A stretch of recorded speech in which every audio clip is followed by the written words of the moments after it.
Welcome back, everyone. In this video, we're running through everything you need to know from the latest Wall Street reports on Palantir stock. We're starting off with Dan Ives, and we're continuing through about four more to get five total perspectives on Palantir's Q4 earnings report, the full year of 2023, and guidance for 2024. So without further ado, let's get started. The Messi of AI delivers in World Cup fashion. AI revolution is here. Dan Ives and Wedbush raised their price target from $25 to $30 per share. They say we maintain our outperform rating while raising our price target, reflecting the off-the-charts commercial success Palantir's finding with AIP out of the gates. A handful of times every decade, there are tech companies that are so ahead of the competition and in such a sweet spot of the future growth, yet the street at the time dismisses it by dusting off their long-term stubborn bear thesis and 30 spreadsheets. NVIDIA, Microsoft, Palo Alto Networks are some that quickly come to mind, along with Palantir, with a U.S. commercial business that grew an eye-popping 70% in the fourth quarter, up from mid-20% a few quarters ago, and commercial customer count that grew 44%, as the AI revolution is driving AIP deal flow to a level we did not expect until 2025. So it sounds like basically a year and a half ahead or so. AIP gains across new and existing customers were front and center, with 560 boot camps executed over the past 4 months versus less than 100 in the comparable period. It's clear that as AI use cases explode, enterprise CIOs are looking towards Karp & Co. as the AI golden child for a platform to build out AI frameworks for the future. Government business was in line with expectations and remains choppy, but as we've discussed, this story, growth, and ultimate re-rating is around Palantir's U.S. commercial business, which is estimated to show growth of at least 40% in 2024. So as the commercial business ramps at this massive pace, free cash flow could approach $1 billion in 2024, with this margin to cash flow story just beginning. We also believe inclusion in the S&P 500 is on the near-term horizon given the pace of profitability. This is me interjecting here. I think it's going to happen in March or April, just around there, whenever they actually make the announcement, but I believe it could be at the end of March, beginning of April. In a nutshell, they say Palantir remains an undiscovered gem and a core part of our thesis in the AI revolution, just now taking shape across the tech world. So I'll scroll through these results here for revenue, margins, balance sheet, if you want to read all of this, and guidance. And I just want to stop here on the new estimates part of things so we can see how the Wedbush estimates have changed over time. So for the first quarter of 2023, their old estimate was $621 million in revenue. Interesting that they've now lowered it to $615, so a little bit overestimating the quarterly revenue. But for the full year, it looks like they've increased it by about $10 million to $2,660,000. So again, not a big increase. But this is where you start to see a bit more, is from expecting 21% growth to 24% growth in 2025. And that has a big effect because you think about how adding a couple percentage increase to the growth in a couple years out, how that impacts years much further than that and what that does to the valuation. So I just wanted to show you that, find it pretty interesting. And let's pop over to Morgan Stanley. So here's what Morgan Stanley says. I'll just zoom in. Here we can see it. Fourth quarter 2023 results, solid profitability gains. Will they come at the expense of growth? So let's have a look at their analysis. Operating margins up 12 percentage points year over year drives upside to the Q4 EPS and free cash flow, while pushing out year targets significantly higher. That's what I was just talking about. However, expense growth decelerating to 0% year over year in the second half, which enables those margins, runs the risk of restricting future growth. Thus, the risk reward remains unfavorable. So they definitely have a bearish stance here. Let's read about why. Mixed signals into the fiscal year of 2024. Palantir's Q4 results illustrated multiple fundamental trend lines within the company, many seeming to pull in different directions. U.S. commercial, customer, ads picked up nicely in the quarter, and overall bookings growth was very strong, but absent revenue catch-up on two deals, Japan-related and federal contract, and upside on strategic investments. Revenues likely would have come in light of expectations. So they're just making a distinction there with respect to the results that we've gotten. Management noted significant excitement about the ramping demand environment behind their AIP and a need to rebuild the company around this new opportunity, but total expense growth slowed to 0% in the back half of 2023. So it's interesting. They're saying, wouldn't they be spending more? Well, I think it's really difficult to make that judgment based on if they should be spending more in terms of re-architecting the company versus maybe it's just reorganizing priorities. So I don't think we can say spending slowed down and that has anything to do with not believing in the future. So I disagree there. Maybe it just comes on how you understand the company. But anyway, continuing. Similarly, looking forward into next year, the company guided to revenue growth accelerating to 20% from 17% in 2023 and topped consensus expectations by 50 basis points at the midpoint. But, wow, they really wrote a lot on this thesis point. Let me get it all in the picture here.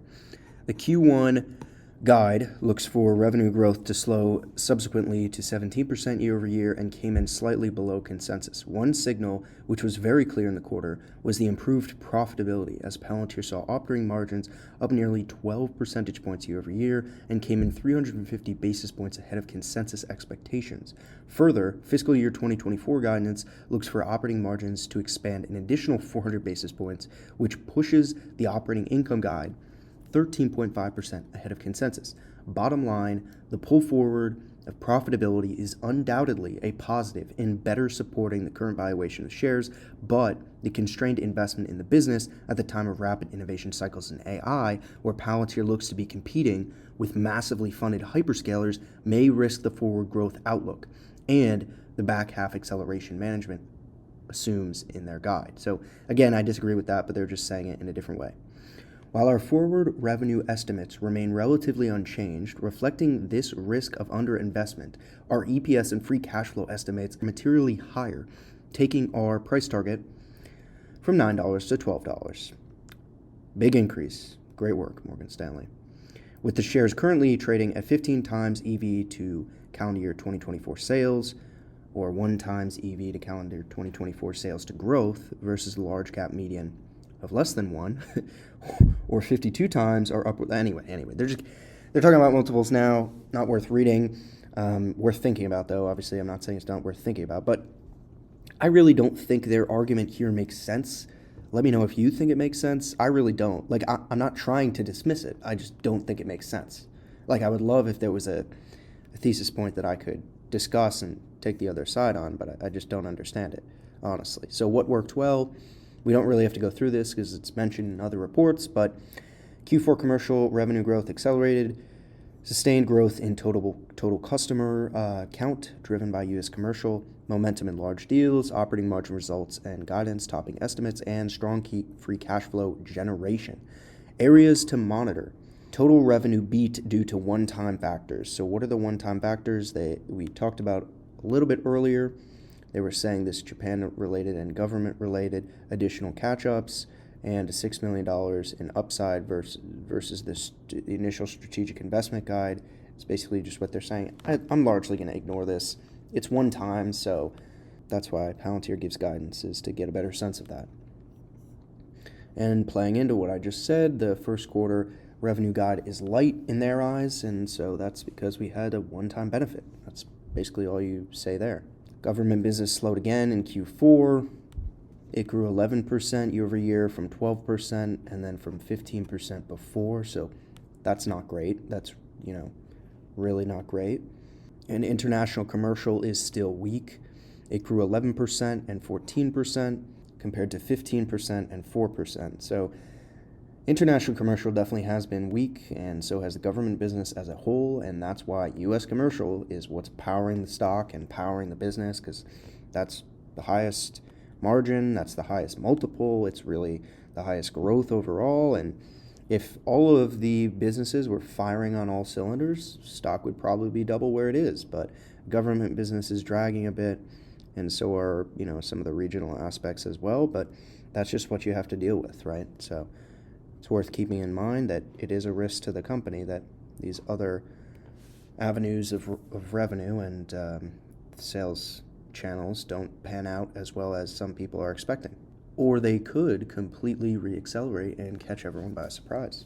2024 revenue guidance slightly ahead of consensus, but assumes an acceleration in the second half. Yep, that's basically what we've covered already. A light guide in Q1. Where are you going to get the rest of that? And so basically Morgan Stanley is doubtful of what they're getting. That's why they have a $12 price target, and this is their bull case is actually where the stock is trading right now. That's a little bit embarrassing. So they see like a 40 or 50% downside, 50% basically for their base case. They're going to have a tough time justifying that, let me tell you. And 7% down case, well, it's too bad you didn't buy Palantir when it was $7, because now it is 4 times that. So what are they saying basically for the bull case, which is where the stock currently is? Let's see what we do to justify the stock at its current price. The new go-to-market effort accelerates commercial customer acquisition. Yep, creating 2 high-growth engines, government and commercial. Okay, we have at least one of those right now, and customer base grows at 20%. That actually seems fairly conservative. It's only going to grow at 20% for the next, through this decade. I think they can beat that. And average revenue per customer increases to $7.2 million. Through the projection period, revenue grows at 30%. Operating margins get to 36%. And free cash flow goes to 35%, which is $4 billion in free cash flow. And the multiple is 28 times. And basically, that's how they get to their price target. So their core drivers that they have listed here is growth in the average revenue per customer, winning a greater share of government software spend, increased traction in commercial from both large and small businesses, and margin expansion and cash flow generation. So this is really what you have to think of as an investor, is like, can Palantir do all of these things? I think they certainly can. And the risks to the upside against their research here is government spending picks back up, which Palantir certainly thinks is the case and will be, but it might take a little longer than we hope. And AIP product cycle drives growth in the commercial business. That is definitely happening, there's no question. And Palantir becomes the de facto data solution for the government. Remains to be seen, but definitely possible. And risks to the downside. Reliance on large deals with few customers drives uneven financial performance. Margin expansion slows, further stoking the investor debate of software and consulting. Yeah, I really think that's over, honestly. They just seem a little behind here. So that was Morgan Stanley. Let's take a look at what William Blair is saying. And they, of course, got in a heated exchange with Shyam Sankar, telling them they were wrong about their reporting earlier. So let's see what they have to say. Bloomberg headline for routine $650 million multiple award schedule appears to have driven some of yesterday's 30% move. They say on February 6th, Bloomberg and some others indicated that Palantir won a $650 million 5-year contract. This appears to have been a catalyst behind Palantir shares extending gains 30% during the day on the company's 1% fourth quarter revenue beat with strong U.S. commercial growth. We received several calls from institutional investors and posts on social media projecting the financial impact. They basically go into saying how this contract is not as important as it may seem, and I'm really not interested in the contract. I'm more interested in their thoughts on the quarter, so let's skip to that. While Palantir's U.S. commercial of 70% growth was impressive, it is less than 20% of total revenue, and we believe that 70% was the top for peak growth. So that's interesting.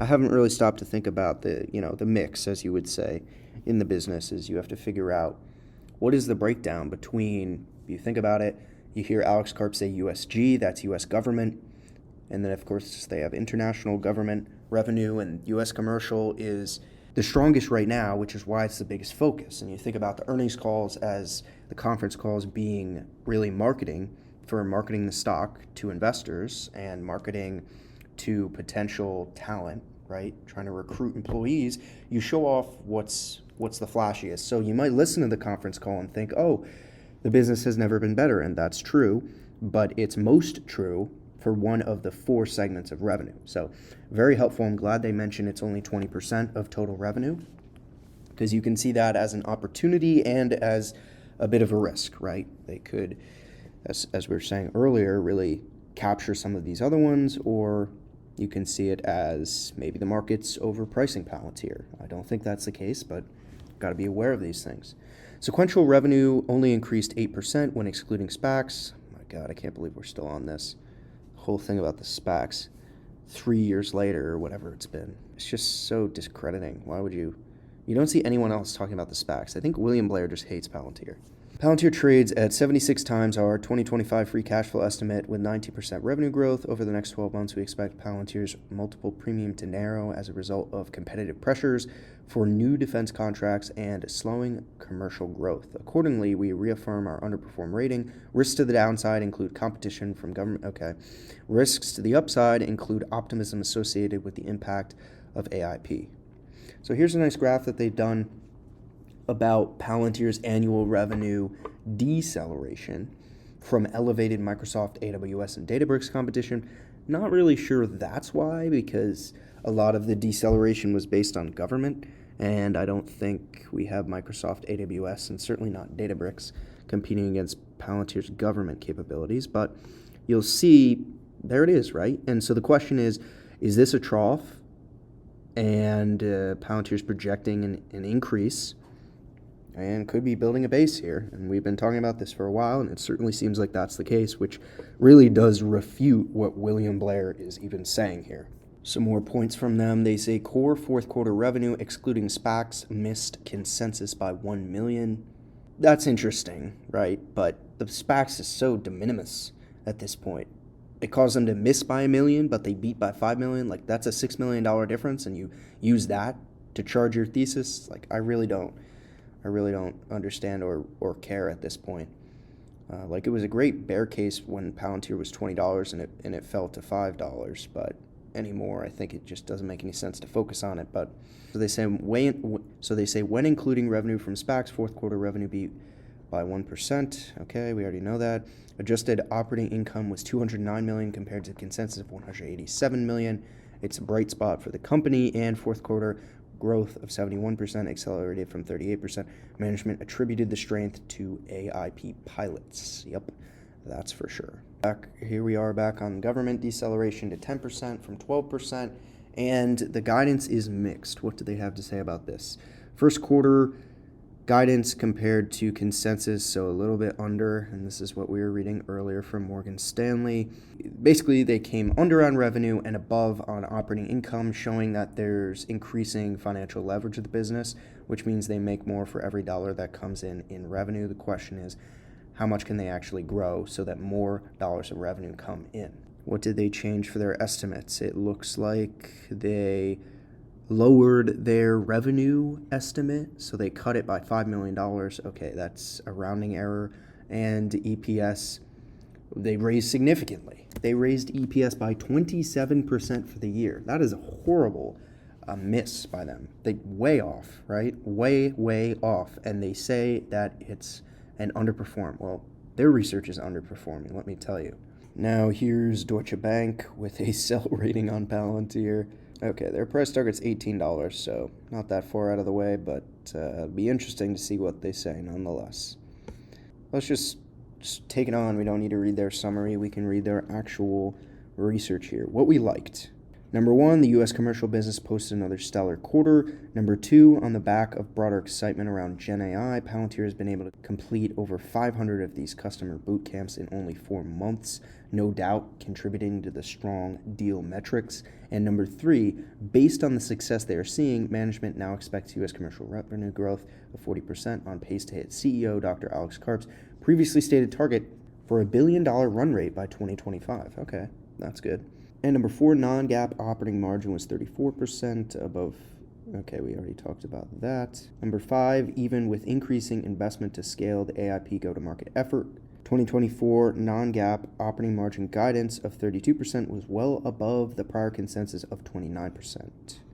Should have labeled this 6, right? Because we're on 6, but we'll say 5 again. All right, no worries. Deutsche Bank, just send it to me next time and I will proofread it for you. Large deal volume was impressive in the quarter. Okay, that's good. Number 6, commercial remaining performance obligations rose sequentially and was up an impressive 15% quarter over quarter. So that's basically just an accounting metric for contracts. Number 7, Palantir reported billings of $605 million, which was plus 56% year over year, but off an easy comp. They say it's been a very volatile metric, but one to keep in mind nonetheless. And number 8, Palantir posted its fourth quarter of positive GAAP operating margin and for the full year achieved a 5% operating margin versus a loss of 9% in 2023. What they are watching. $6 million of upside from strategic investments. We have already covered this. Okay. Number 2, U.S. government deceleration. Let me just see if they have anything new for us. Looking ahead, the midpoint of revenue guidance was 1% below consensus, despite signs of rapidly building momentum in the U.S. commercial business as underperformance in the U.S. government and less receptive international markets are offsetting this strength near term. If U.S. commercial revenue were to grow 50% year over year, it would contribute 10 points to the top line, suggesting that at least half of expected growth would still need to come from other sources. That's interesting. A little bit of good, a little bit of bad news. That maybe this growth is not expected, so there's upside there, but the downside is that if it doesn't come from some of these weaker markets, then there's downside to the numbers. The fourth quarter net dollar retention stabilized at 108% versus 107% last quarter, but well below the 115% from a year ago. While we appreciate that the focus and majority of growth is being driven by U.S. commercial customers acquired in the past couple of years, the implications for expansion potential within the base and dependency on new customers for growth is worth continuing to monitor. And the company did not repurchase any shares under its $1 billion share repurchase program, as fully diluted shares outstanding rose 7% year over year and stock comp reaccelerated to 22% of revenue in the fourth quarter, tied to investments in AIP. Good metric. I did not know that. What did they do with their estimates and revisions? They increased their 2025 revenue, but kept their 2024 revenue the same. And it looks like they increased their operating profit for 2024 and 2025. This is just all good news. Positive revisions are a great thing for any stock.